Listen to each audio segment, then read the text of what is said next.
साथियों, मैं पद्मेश तेलंग एक बार फिर आपसे संबोधित हूं। आज हम दूसरा चैप्टर ले रहे हैं राजस्थान की कला और संस्कृति पर। देखिए, हमारी भारतीय संस्कृति में भारत में 64 प्रकार की कलाओं को माना गया है और उसमें चित्रकला भी एक प्रकार की कला है। और चित्रकला में राजस्थान का भी बहुत बड़ा योगदान है। यहाँ की चित्रकला में जो शैली है, किशनगढ़ शैली है, नाथद्वारा शैली है और इस प्रकार की विभिन्न शैलियों की अपनी अपनी विशिष्टता है। तो जो आदि मानव था, आदि मानव के जो चित्र मिलते हैं वो राजस्थान की चित्रकला के चित्रों में भी आदि मानव के चित्र मिलते हैं। और उन चित्रों में अगर हम वर्णन करें तो आलनिया दरा कोटा में जो है, बेराठ जयपुर में जो है और दर बहाराणा भरतपुर है, इनकी गुफाओं में आदि मानव के जो चित्र पाए गए हैं वो राजस्थानी कला से संबंधित है। तो इससे प्रतीत होता है कि राजस्थान का चित्रकला में भी बड़ा योगदान आदिम काल से ही रहा है, प्राचीन काल से ही रहा है। एक कलाकार हुए हैं आनंद कुमार स्वामी। उन्होंने 1916 में एक पुस्तक लिखी थी, राजपूत पेंटिंग्स, और उसमें पहली बार राजस्थान की चित्रकला का बड़ा समुचित वर्णन हुआ है और सब इसका वैज्ञानिक वर्गीकरण भी उन्होंने दिया है। इसी तरह से कार्ल खंडेलवाल का एक लेख है, थालीवास फ्रॉम राजस्थान। उसमें उन्होंने राजस्थान की चित्रकलाओं के जो विभिन्न पहलू हैं, विभिन्न आयाम हैं, उनकी ओर काफी कुछ वर्णन किया है और ये बताया है कि राजस्थान की चित्रकला पर मुगलों का बड़ा व्यापक प्रभाव रहा है हमारी राजस्थान की चित्रकला पर। तो ये राजस्थान की चित्रकला का कुछ बैकग्राउंड था। अब देखिए, हमारे यहाँ चित्रकला कागजों में नहीं है, कपड़ों में भी है, भित्ति पे भी है, दीवारों पर भी है। तो भित्ति चित्र एक आता है। भित्ति चित्र का मतलब दीवारों पर जो पेंटिंग्स होती हैं, म्यूरल पेंटिंग्स जिसको अंग्रेजी में कहते हैं। इस भित्ति चित्र का भी हमारे यहाँ बड़ा, राजस्थान का एक बड़ा अच्छा रिकॉर्ड है। इसमें आप देखिए कि एक शब्द आता है फ्रेस्को ब्यून या आला गिला या मोर कासी। ये एक प्रकार के भित्ति चित्र हैं राजस्थान के। और जो ताजा प्लास्टर वाली गीली दीवार होती है और उसमें जो चित्रकला की जाती है उसको फ्रेस्को ब्यूनो चित्रकला कहते हैं। तो ये भी एक प्रश्न बन सकता है कि ताजा प्लास्टर की गीली दीवार है और उस पर बनने वाली चित्रकला को क्या कहा जाता है। तो जवाब बनता है फ्रेस्को ब्यूनो या आला गिला भी कहते हैं या मोर कासी भी कहते हैं। अच्छा, राजस्थान में इस प्रकार के भित्ति चित्र को आरायश या आला गिला विधि भी कहा जाता है। एक नया शब्द है, आरायश भी आया है। इसके अलावा राजस्थान की जो मिनीएचर पेंटिंग्स हैं, उस मिनीएचर पेंटिंग्स की एक विशेषता है कि इसमें चोरा पंचिका शैली एक विशिष्ट नाम है मिनीएचर पेंटिंग की। उसकी विशेषता है कि इसमें चोरा पंचिका शैली प्रमुख है। अब आइए हम बात करें कि अलग अलग जो शैली हैं, उस शैली में जैसे मेवाड़ शैली है।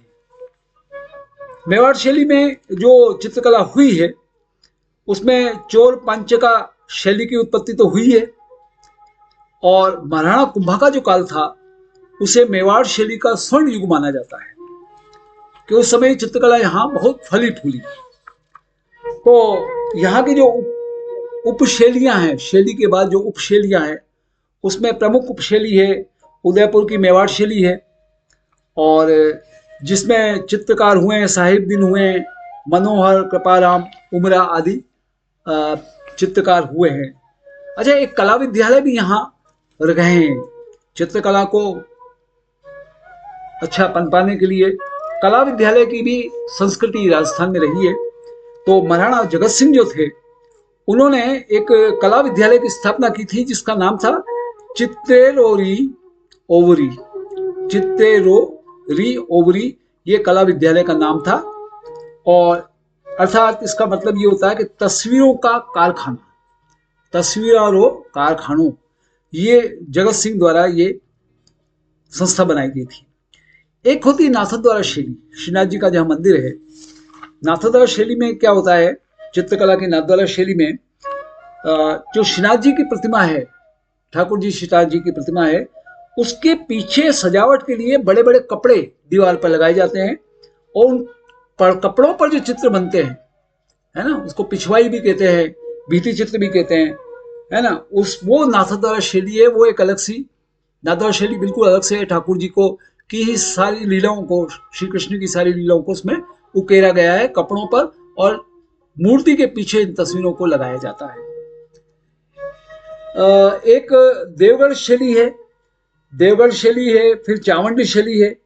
चावंडी शैली में एक प्रमुख चित्रित ग्रंथ है चावंड शैली का, जिसका नाम है रागमाला, और ये रागमाला 1605 ईस्वी के कालांश की है। अमर सिंह के काल का समय था वो। और जोधपुर शैली भी है।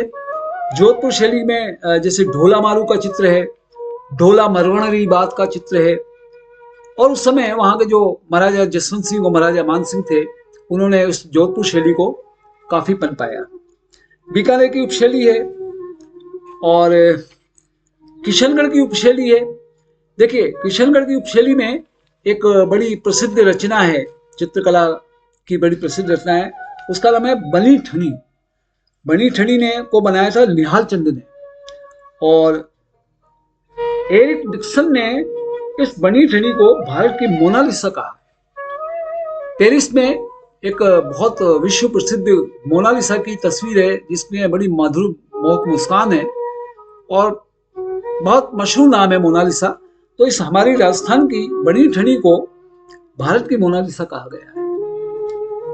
1973 में अमीरचंद ने एक और चित्रकला बनाई, उसका नाम था चांदनी रात की संगोष्ठी। ये सावंत सिंह के शासनकाल में बनाई गई थी, और इसको फिर भारतीय डाक टिकट पर भी प्रकाशित किया गया। मतलब राजस्थान की चित्रकला शैली का उपयोग भारतीय डाक कला में भी हुआ है। और ये भी एक प्रश्न बन सकता है कि चांदनी रात की संगोष्ठी जो है, इस कला को, इस चित्र को डाक टिकट पर लिया गया। अजमेर की एक उपशैली है, उसमें एक बड़ा प्रसिद्ध चित्र है 1698 का राजा पाबूजी का चित्र, अजमेर उपशैली में, जिसे जूनिया के चांद ने बनाया था। और ये अजमेर की उपशैली का बड़ा चर्चित चित्र है। फिर ढूंढार शैली है।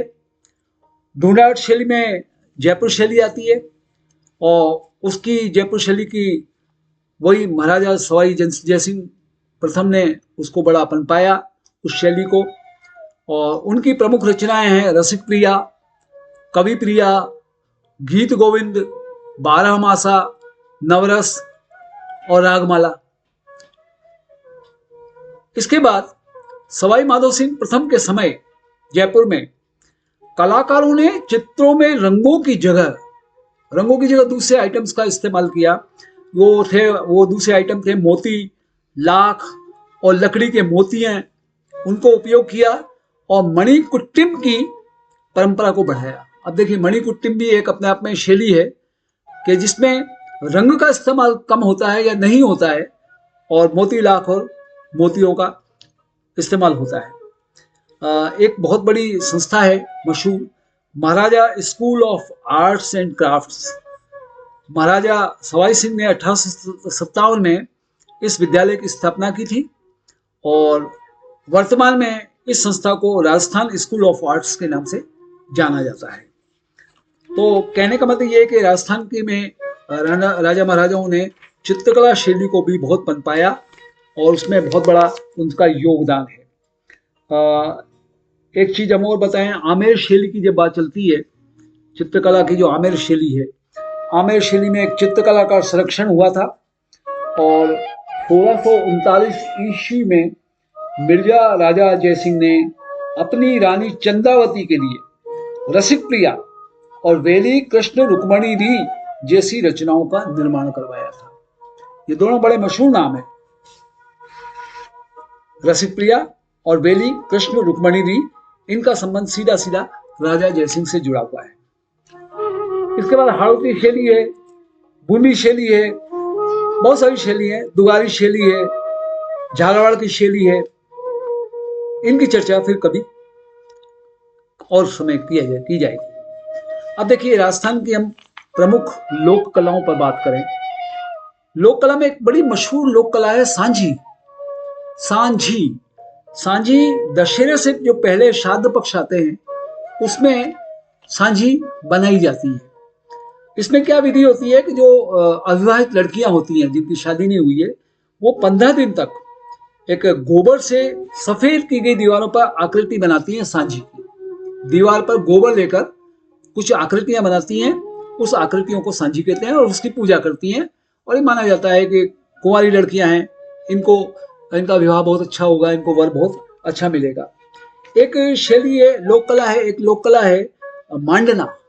मांडना का उद्देश्य क्या है कि इसको दीवार की सजावट जब करनी होती है, कहीं कोई प्रोग्राम हो रहा है, कोई कार्यक्रम हो रहा है, शुभ कार्यक्रम हो रहा है, तो दीवारों की जो सजावट करते हैं उसको सजावट करने के लिए मांडना बनाए जाते हैं। और मांडना घर के दरवाजों की चौखट पे बनते हैं, आंगन पे बनते हैं, चौक चबूतरा और पानी का मटका वगैरह रखते हैं, उस जगह पे पूजा स्थल आदि पर ये बनाए जाते हैं। एक लोक कला राजस्थान की ओर मशहूर है फड़। फड़ भीलवाड़ा के शाहपुरा कस्बा है, उसमें जो छिपा जाति के लोग हैं उन लोगों ने जोशी चित्रकारों द्वारा इस कला को प्रोत्साहन दिया, फड़ को, और इसे राजस्थानी भाषा में फड़ कहते हैं। इनके प्रसिद्ध कलाकार हैं श्रीलाल जोशी हैं भीलवाड़ा के, जो फड़ के विशेषज्ञ हैं। एक लोक कला है पाने। पाने है ना, मांडना और इसी की तरह सांझी की तरह पाने का ये बारे में ये कहना है कि राजस्थान में जो अलग अलग त्योहार होते हैं, बहुत सारे त्योहार होते हैं, उनमें देवी देवताओं के जो कागज पर चित्र बनाए जाते हैं उनको पाने कहते हैं। एक लोक कला है कावड़। कावड़ में क्या होता है कि चित्तौड़गढ़ जिला का जो बांसी गांव है, बांसी गांव में जो खेराड़ी समुदाय है उनका ये पारंपरिक पुश्तैनी कार्य है कावड़ बनाना। और कावड़ में क्या होता है कि मंदिर जैसी एक लकड़ी का स्ट्रक्चर होता है, संरचना होती है, और जिसमें लोगों की धार्मिक विश्वास, आस्थाएं, पूजन, ये सब जुड़ा हुआ होता है। एक लोक कला और बताएं, गोदल्या। गोदल्या क्या है? गोदल्या जो चोरी हुए जानवरों की पहचान या उनकी सामान्य पहचान के लिए जानवरों के शरीर पर जो आकृति बनाई जाती है, पहचान में आ जाए कि ये मेरा बैल है, ये मेरी गाय है, उनकी पहचान के लिए जो शरीर पर जानवर की आकृति बनाई जाती है उसको गोदल्या कहते हैं। और इस प्रक्रिया को अटरना कहते हैं। और ये जो धब्बे बनते हैं चित्रकला के रूप में, उनको गोदल्या कहते हैं। एक चीज और है लोक कला, मेहंदी। राजस्थान की मेहंदी बड़ी मशहूर है, एक्सपोर्ट भी होती है। और मारवाड़ का जो सोजत और उधर मालवा का, मध्य प्रदेश का मालवा है, वहां की मेहंदी बहुत प्रसिद्ध है। राजस्थान में सोजत एक बहुत बड़ा गढ़ है जहां से मेहंदी का एक्सपोर्ट भी होता है। एक लोक कला है गोदना। गोदना क्या होता है? शरीर पर एक कोई उपकरण होता है, उससे शरीर की जो त्वचा है उस पर थोड़ा सा काट कर कहिए, चाहे छील कर कहिए, एक काला रंग सरीका भर के और एक स्थायी निशान बना देते हैं, और जिन्हें गोदना कहते हैं। आदिवासी जो हैं राजस्थान के, उनके शरीर की त्वचा पर गोदना खूब मिलेंगे। ये लंबे समय तक चलते हैं, ये फिर मिटते नहीं है, शरीर पे गोदना बन जाते हैं। एक लोक कला है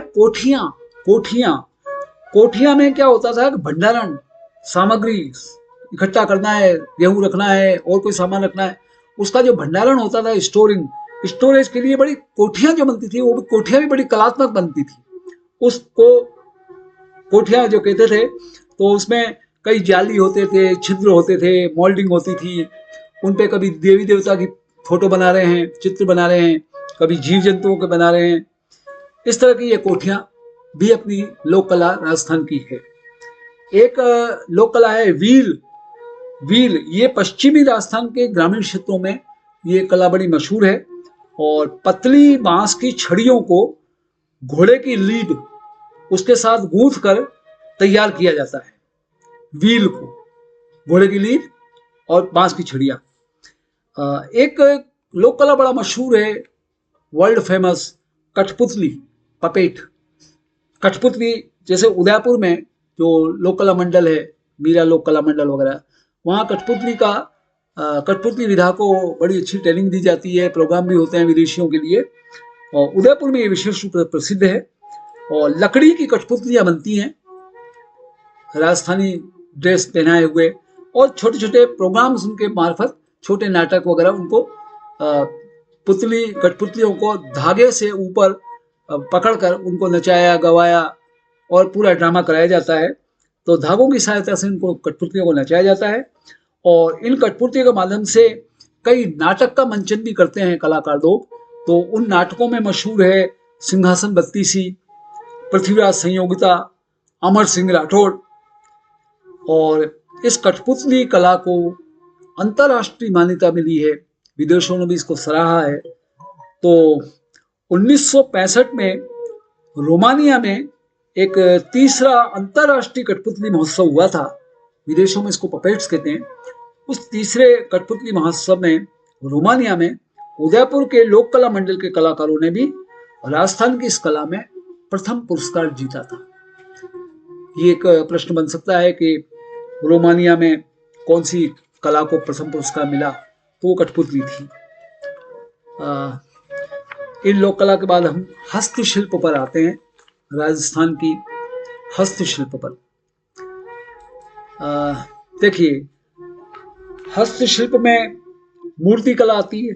सबसे पहले तो जो मूर्तियां बनती हैं पत्थर की, लकड़ी की। हस्तशिल्प का मतलब हाथ से जो शिल्प बनाया जाता है, जो कला है। तो पत्थर की मूर्तियां डूंगरपुर, तलवाड़ा, इसमें एक सोमपुरा जाति है। वो जाति के लोग आज भी पुष्टली ढंग से डूंगरपुर, तलवाड़ा में पत्थर की मूर्तियां बनाते हैं।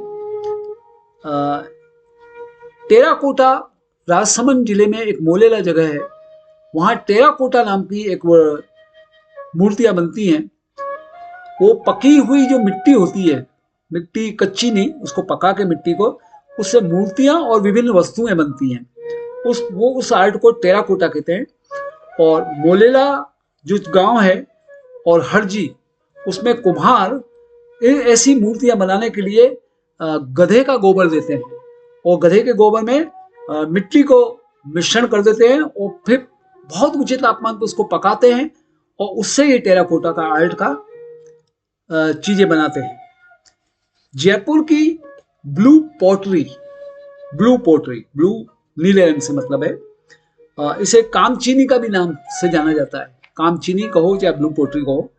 और इसको जयपुर में महाराजा राम सिंह ने प्रारंभ किया था। और स्वतंत्रता के बाद, देश की आजादी के बाद, कृपाल सिंह शेखावत हुए हैं, उन्होंने बड़ा प्रयास किया इस ये पोट्री की जो कला बीच में लुप्त हो रही थी उसको पुनरुद्धार किया। और 1974 में कृपाल सिंह जी शेखावत को इसी काम के लिए पद्मश्री की उपाधि से नवाजा गया था। ब्लैक पोट्री, जैसे ब्लू पोट्री जयपुर की है, इसी तरह से ब्लैक पोट्री कोटा में है। इसी से पेपर पोट्री अलवर और जयपुर में है।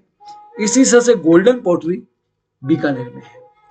ये कलर का फर्क है और शेड्स का फर्क है। कहीं ब्लैक पोट्री है, कहीं पेपर पोट्री है, कहीं गोल्डन पोट्री है। एक जयपुर की और हस्तशिल्प है, उसका नाम है मीनाकारी। मीनाकारी में क्या होता है कि कीमती और जो सेमी प्रीशियस पत्थर हैं, अर्धकीमती पत्थर हैं, और सोने चांदी के आभूषणों पर फूल, पत्ती और मोर की आकृतियां बनाते हैं। वो जो मोर की आकृतियां, फूल पत्ती की आकृतियां इन पत्थरों पर और आभूषणों पर उकेरी जाती है, उसको मीनाकारी कहते हैं। इसके प्रसिद्ध कलाकार हैं कुदरत सिंह। इन कुदरत सिंह को भी 1988 में इसी कला के कारण पद्मश्री की उपाधि से नवाजा गया था। जोधपुर आइए, जोधपुर का एक हस्तशिल्प मशहूर है बादला। बादला में क्या होता है कि रेगिस्तान में चूंकि बहुत गर्मी पड़ती है, पानी को ठंडा रखना है, तो कपड़े या चमड़े की परत से एक ढका हुआ बर्तन बनता है, जस्ते का बर्तन होता है, और जस्ते के बर्तन में उस पानी को रखें तो वो ठंडा रहता है। उस बर्तन को बादला कहते हैं जोधपुर में। एक बीकानेर की उस्ता कला, उस्ता कला में क्या होता है कि ऊंट की खाल पर सोने की मीनाकारी और मुनव्वत का काम जो होता है उसको उस्ता कला कहते हैं। ऊंट की खाल पर एक प्रतापगढ़ है, चित्तौड़ जिले का पार्ट था, अब तो स्वतंत्र जिला भी बन गया है मध्य प्रदेश बॉर्डर पर राजस्थान में। वहां की थेवा आर्ट, थेवा कला में क्या होता है, रंगीन बेल्जियम कांच पर सोने की मीनाकारी जो की जाती है उसको थेवा आर्ट कहते हैं। अब देखिए, मीनाकारी करते हैं इसका मतलब ये है कि सोने की उस बेल्जियम का जो कांच है, उस कांच के ऊपर सोने की परत से या सोने के घोल से कहिए चित्रकला की जाती है। मोर, पशु पक्षी, फूल पत्ती बनती है, इसको थेवा आर्ट कहते हैं। और इसके कारीगरों को पन्नीगर कहते हैं, पन्नीगर। ये प्रतापगढ़ में एक राज सोनी करके परिवार हैं, उनका पुश्तैनी आर्ट है, और पुश्तैनी को राष्ट्रपति पुरस्कार भी मिलते रहते हैं। ये आर्ट बड़ा विदेश में भी मशहूर है। इसके अलावा एक हस्तकला की हम और चर्चा करें, उसका नाम है कोफ्तगिरी। कोफ्तगिरी ये क्या होता है, स्टील या लोहे पर सोने की महीन कढ़ाई की जाती है, उसको कोफ्तगिरी कहते हैं। और ये मुगलों के प्रभाव से ये कलाकारी राजस्थान में शुरू हुई थी। एक हस्तशिल्प है तहनिशां। इसमें क्या होता है कि सतह जो होती है, सरफेस, उस पर गहरे डिजाइनों को उकेरा जाता है और फिर उन्हें पतले तार से जड़ दिया जाता है। तहनिशां एक कुंदन कला है, जयपुर की बड़ी मशहूर कला है कुंदन कला। कुंदन कला में आभूषण में पत्थर जो जड़े जाते हैं उस कला को कुंदन कला कहा जाता है। वो प्रीशियस स्टोन भी हो सकते हैं, सिंपल स्टोन भी हो सकते हैं, लेकिन आभूषणों में उसको जब जोड़ा जाता है तो वो कुंदन कला बन जाती है। राजस्थान में कालीन और गलीचों का भी बड़ा हस्तशिल्प का काम अच्छा है। प्रसिद्ध केंद्र इसमें जयपुर टोंक है।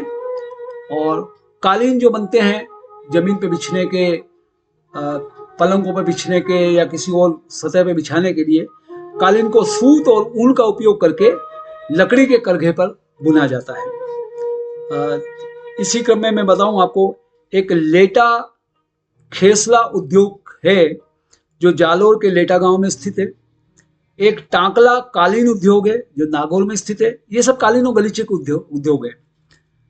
लेटा खेसला उद्योग या टांकला कालीन उद्योग। एक नमदा लवाण गांव है दौसा में, उसमें ये इस कालीन उद्योग को डेवलप किया गया और इसमें बड़ी कलात्मक बुनाई होती है और रंग जो हैं उसको अपनी डिजाइन के लिए बहुत बढ़िया क्वालिटी के माने जाते हैं।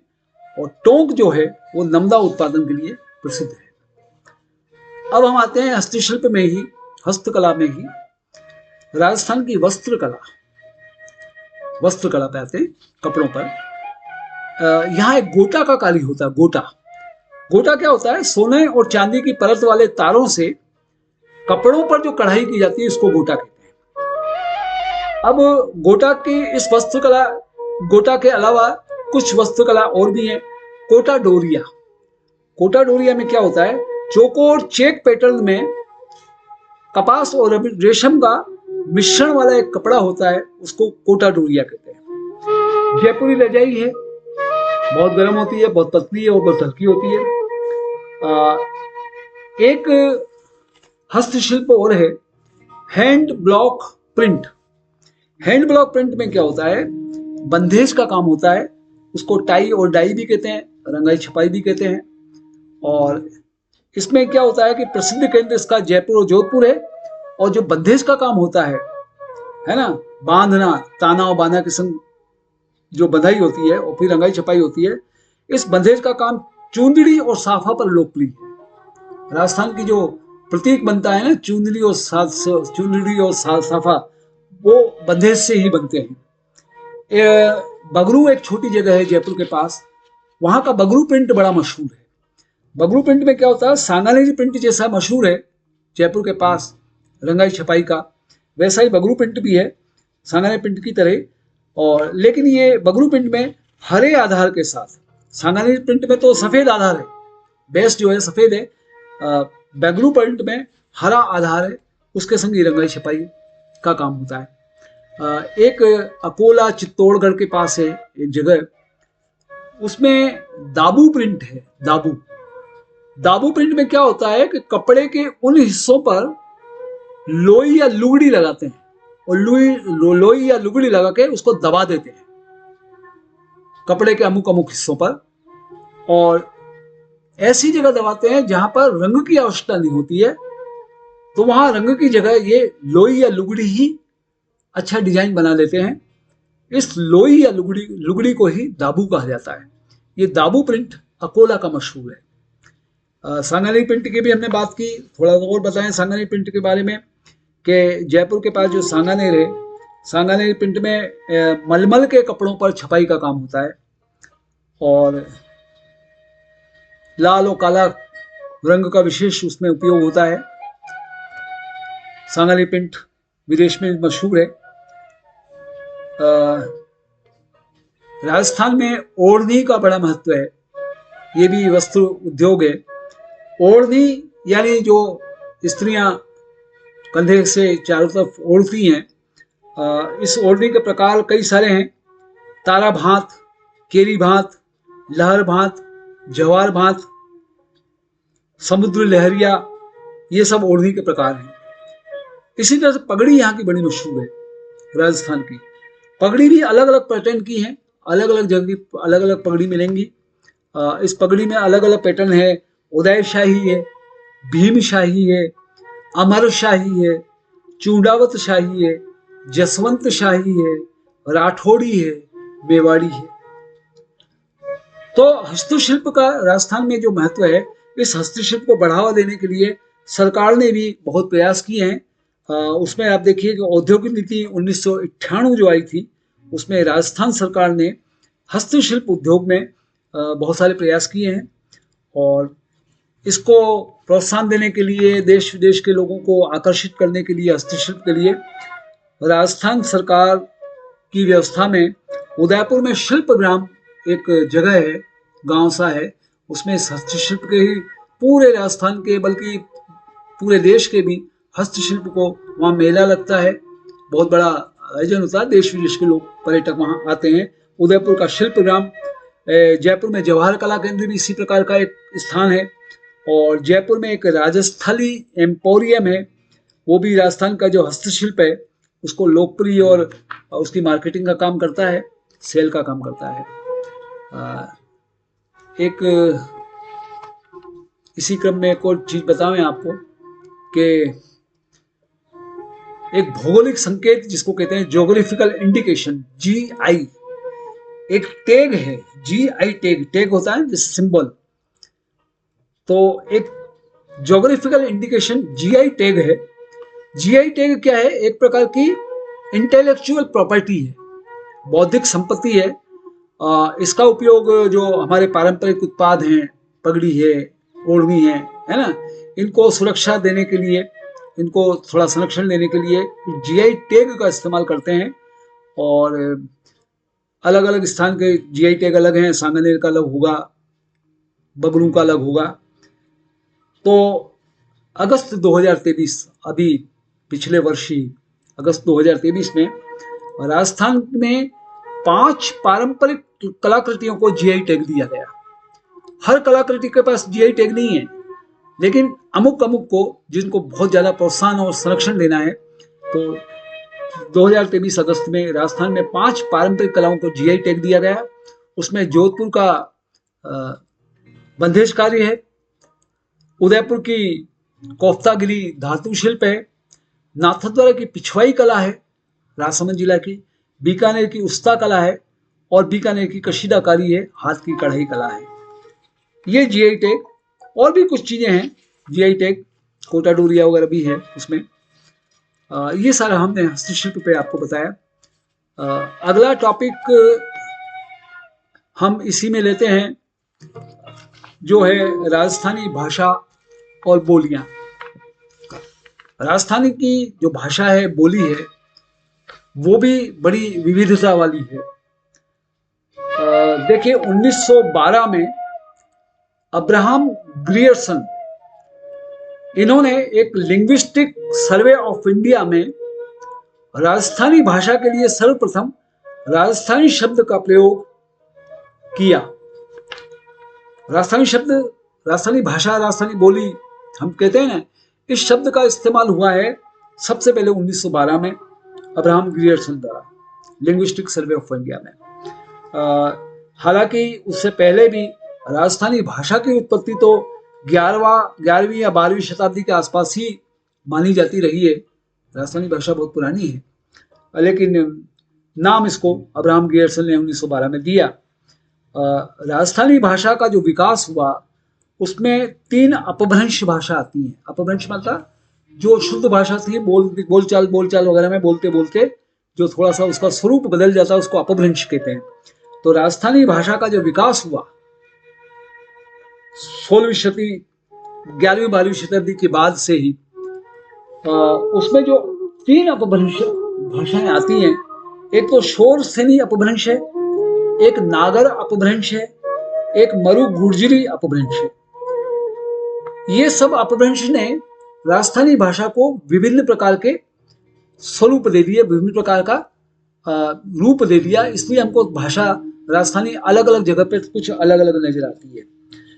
बेसिकली अगर आप देखें तो राजस्थानी भाषा का जो विकास है, सबसे पहले वैदिक संस्कृत थी हमारी। वैदिक संस्कृत से लौकिक संस्कृत बनी, बोलचाल की, रोजमर्रे की, और लौकिक संस्कृत से पाली बनी, पाली जो भाषा है।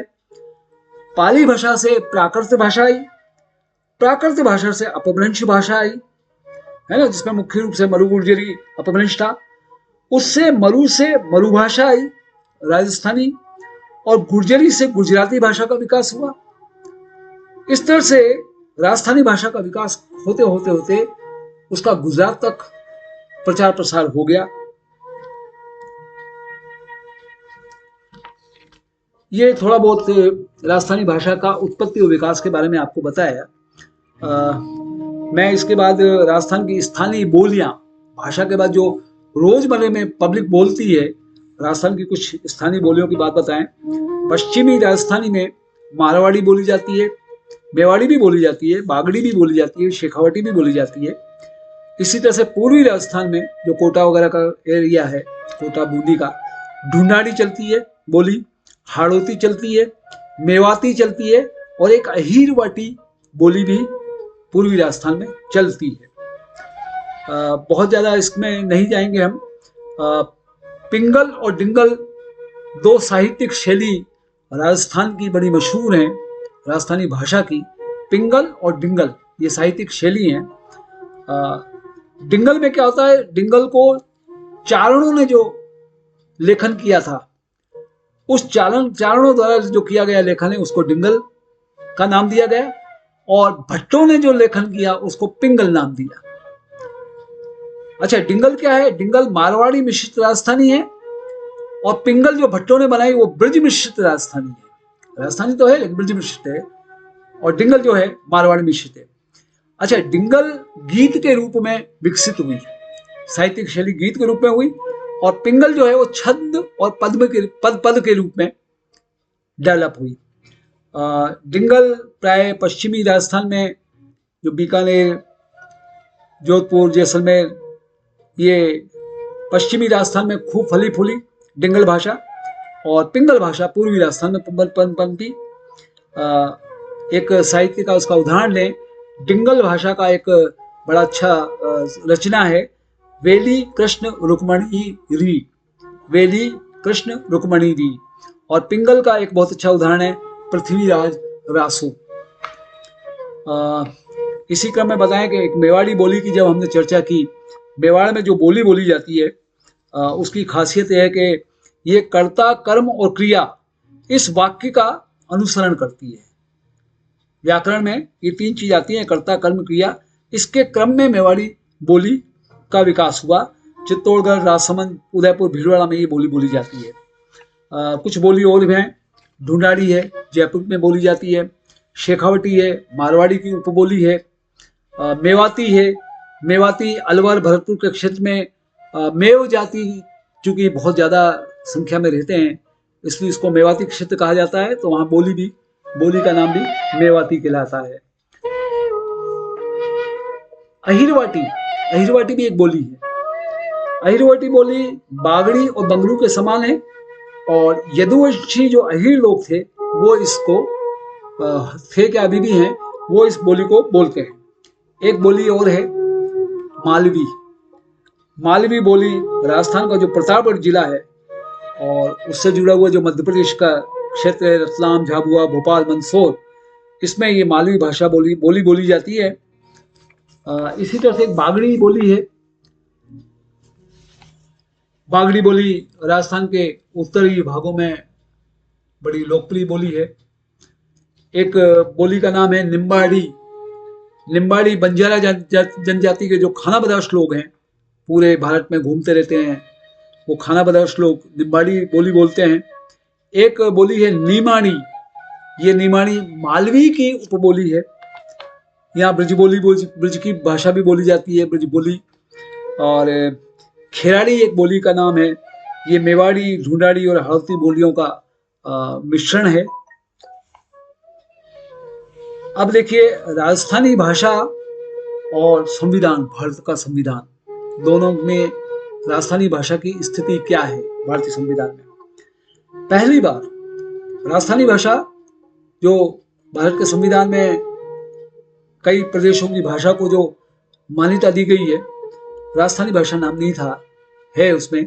तो पहली बार 1936 में राजस्थानी भाषा को संवैधानिक भाषा बनाने की मांग उठी थी। ये कहा गया था कि राजस्थानी भाषा को भी संविधान में स्थान दिया जाए अन्य भाषाओं की तरह। तो राज्य के इस प्रस्ताव पर केंद्र सरकार ने एक साहित्यकार हैं एस महापात्रा, उनके नेतृत्व में एक समिति गठित की वर्ष 2006 में, जिसको कहा गया कि आप थोड़ा स्टडी कीजिए कि इसको राजस्थानी भाषा को संविधान में जगह दे सकते हैं कि नहीं। एस महापात्रा का नेतृत्व था उसमें। ये राजस्थानी भाषा का बोली का थोड़ा सा इतिहास कहिए, वर्तमान स्थिति कहिए, बताइए। अगला टॉपिक हम लेते हैं राजस्थान के लोकगीत और वाद्य यंत्र। राजस्थान की कला में यहाँ के लोकगीत बड़े मशहूर हैं और यहाँ के वाद्य यंत्र भी कुछ अलग हैं, विशिष्ट दूसरे वाद्य यंत्रों से। तो इसमें जो राजस्थान के लोकगीत हैं उसमें एक बहुत मशहूर लोकगीत है, पूरे देश विदेश में मशहूर है, केसरिया बालम पधारो मारे देश। केसरिया बालम पधारो मारे देश राजस्थान का ये राज्य गीत है। स्टेट का गीत जो है केसरिया बालम पधारो मारे देश, इसको अल्लाह जिलाई बाई, इन्हें मलू कोकिला भी कहते हैं, मलू कोकिला। इस अल्लाह जिला बाई ने मांड संगीत जो शैली है उसमें इस गाने को गाया है ना। और उसकी भाषा, इसका अर्थ जो है, तात्पर्य है ऐसा है कि एक पत्नी है, पत्नी का पति बहुत दूर गया हुआ, परदेश गया हुआ है और वो उसे वापस विदेश से घर लाने के लिए जो पुकार कर रही है, उसमें उन्होंने कहा है केसरिया बालम पधारो हमारे देश। इसके अलावा लोकगीत जो हैं वो राजस्थान में सगाई हो, चाक भात हो, राती जगह हो, मायरा हो, हल्दी हो, घोड़ी हो, बन्ना बन्नी हो, तोरण हो, हथलेवा हो, कंवर कलेवा हो, जीवन हो, है ना। ये सारे जो विवाह पे और जन्म पे बच्चे के बहुत सारे अवसरों पे लोकगीत गाए जाते हैं अलग अलग। इसमें से कुछ गीतों की मैं चर्चा करूंगा। एक लोकगीत है कुर्जा। कुर्जा जोधपुर क्षेत्र में गाया जाता है और कुर्जा गीत में जो प्रतीक है वो कुरजा नाम का एक पक्षी है, और ये विरह गीत है, मांड गायन है, मांड भाषा में, मांड शैली में गाया गया है, और जिसमें पत्नी पति को संदेश भेजती है विरह में। एक लोकगीत का नाम है कागा। कागा मतलब होता है कौआ। कागा का अर्थ कौआ होता है। ये भी पत्नी की व्यथा के बारे में है, पत्नी की विरह व्यथा है कि वो कौओं से कहती है कि तू उड़ जा, क्योंकि उसके उड़ने से उसको लगता है कि उसका पति कौओं का संदेश पाकर अपने स्वदेश वापस लौटेगा। एक गीत है पपैयो, पपीहा जो होता है ना, पपैयो। ये लोद्रुवा की एक राजकुमारी थी मूमल, वो मूमल बड़ी प्रेमिका थी किसी की, और उसका जो प्रेम गीत है उसको पपैयो कहते हैं। एक पनिहारी है, एक लोकगीत पनिहारी है कि जो महिलाएं पानी लाती हैं पनघट से या कुएं से, तो ये गाना भी एक समर्पित पत्नी के बारे में है जिसका पति विदेश में रहता है, तो वो पनघट में अपनी सखी सहेलियों के संग पानी भरती जाती है और पति को याद भी करती जाती है, उसमें पनिहारी गाई जाता है। एक लोकगीत है मूमल, जैसलमेर के क्षेत्र में गाया जाता है। इसमें नक से लेकर केश तक, टॉप टू बॉटम, सौंदर्य का वर्णन किया जाता है। ये श्रृंगार गीत है मूमल। एक केसरिया बालम आपको बताए कि ये मांड गायन है। और एक लोकगीत है घुघरी। घुघरी भी महिलाओं द्वारा बच्चे का जब जन्मोत्सव होता है उस समय इसको मांड गायन शैली में गाया जाता है। एक गीत है इंदौणी या पनिहारी, ये मारवाड़ क्षेत्र में गाया जाता है, ये भी विरह गीत है, कालबेलिया महिलाएं गाती हैं। एक गीत का नाम है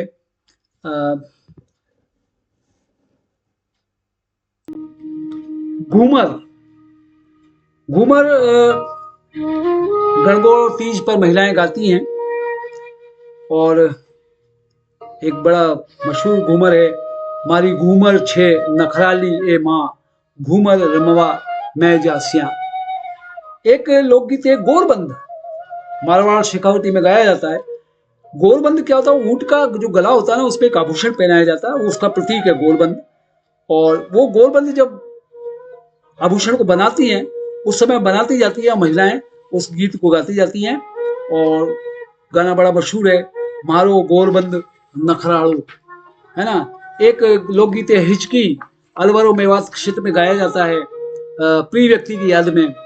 एक गीत है तीज, ढूंढाड़ो मारवाड़ में गाया जाता है, श्रावण महीने में, ये प्रेमी द्वारा गाया जाता है। एक लोकगीत है बिंजारा। बिंजारा गीत मरुस्थली प्रदेश जो है वहां गाया जाता है महिलाओं द्वारा, और बिंजारे और बिंजारी के प्रश्न और उत्तर हैं इसमें, क्वेश्चन आंसर। एक मोरियो, मोरियो लोकगीत, मोर का प्रतीक है उसमें, और अविवाहित लड़की है, कुंवारी लड़की है, वो मोर से शिकायत करती है कि जब भी आवाज निकालती है, वो मोर आवाज निकालता है, उसको अपने प्रेमी की या अपने पति की याद आती है। तो ये भी एक मशहूर लोकगीत है।